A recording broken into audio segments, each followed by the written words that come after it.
Well, good morning. It's Saturday morning, and here we are with Romans 8, 5 through 7. This theme runs through the chapter, and we could read a big chunk of it, but why do that when you have the luxury of time?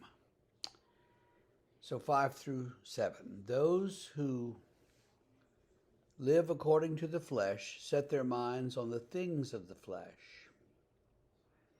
But those who live according to the Spirit set their minds on the things of the Spirit.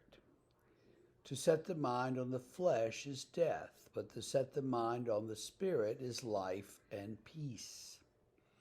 For this reason, the mind that is set on the flesh is hostile to God. It does not submit to God's law. Indeed, it cannot. And those who are in the flesh cannot please God. Okay, that was 5 through 8. 8 is kind of stuck on the end of the sentence there. So we hear the flesh and the spirit. If you set your mind on the flesh, if you set your mind on the spirit, there are different consequences to each. That's one of the governing themes of this chapter. Now, he said in the first part that, the first part of the chapter, we heard that the Spirit and Christ have done what the law couldn't do. So they've lifted us out of this trap of the flesh. But Paul is a realist and recognizes that we live in the flesh still, and so we're not completely free of it as long as we live in the body here. And so to set the mind on the flesh is death, he says. So you kind of have this choice. What are you going to do with your mind?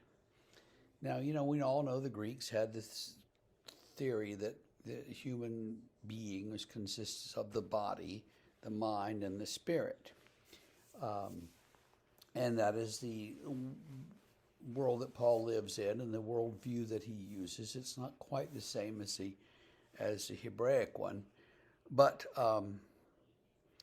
to push that too far gets problematic, a little bit problematic.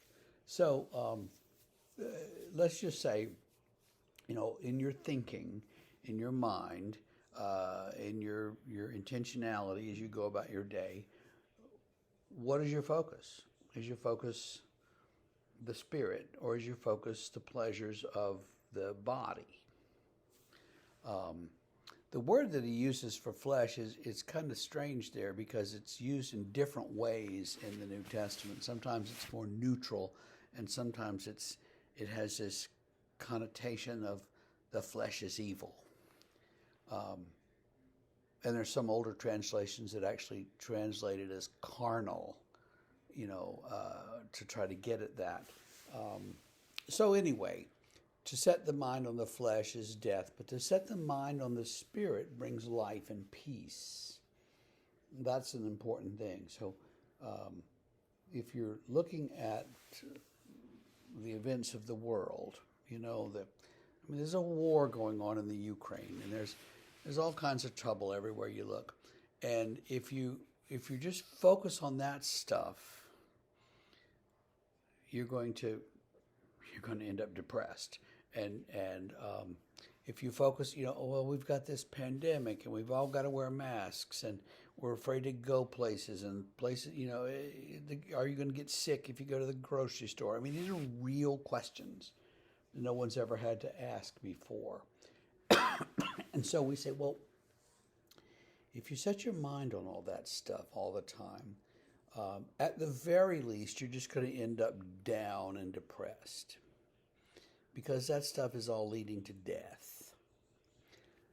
Instead, Paul suggests, let's set our minds on the Spirit who brings life and peace, and we will feel some joy bubbling up in us. And so we won't be depressed and sort of sliding toward death, but we'll be lifted up by the Spirit, and that is what we want. And so that's the way to go from day to day in your ordinary life. set the mind on the Spirit. Now, how do you do that? Well, it's kind of hard because the body and its desires and appetites are so present with us, pulling at us all the time. I used to refer to myself as a what is it? As a committed but non-practicing smoker. I don't do that anymore, but I used to refer to myself that way because even though I didn't smoke my pipe anymore, I still wanted to. I felt that tug, those desires. It took a long time for that to go away. It takes a long time to get past some of these things. And I'll give you a very simple example. Suppose you're a person that loves sweet tea or Coke. Coke being the generic word for any kind of soda, of course, you knew that. And so you suck down 4 or 5 of those every day. Well, that's a lot of sugar. And then the doctor says you got to cut back on your sugar intake.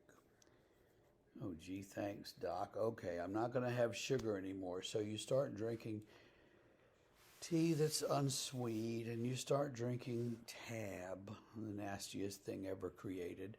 And all you can think about after that is, I got to find something sweet. I got to find something sweet. I got to find something sweet.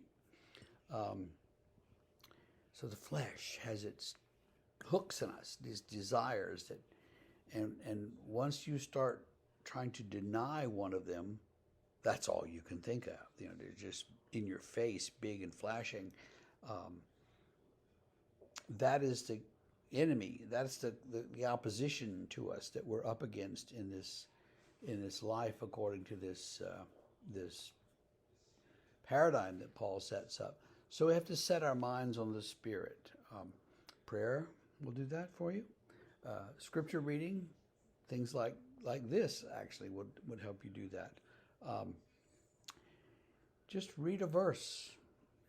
It's very simple. Someone said once, just read a verse every morning and then preach little sermons to yourself all day long. Just chew on that verse. Doesn't have to be anything profound. Just read a verse and say, yeah, okay, I get it. And just keep thinking about that verse and letting it remind you of God's Spirit through the day. So let's do that. Tomorrow we have our church service as usual, and Monday we'll get back into this with more about the Spirit of Christ.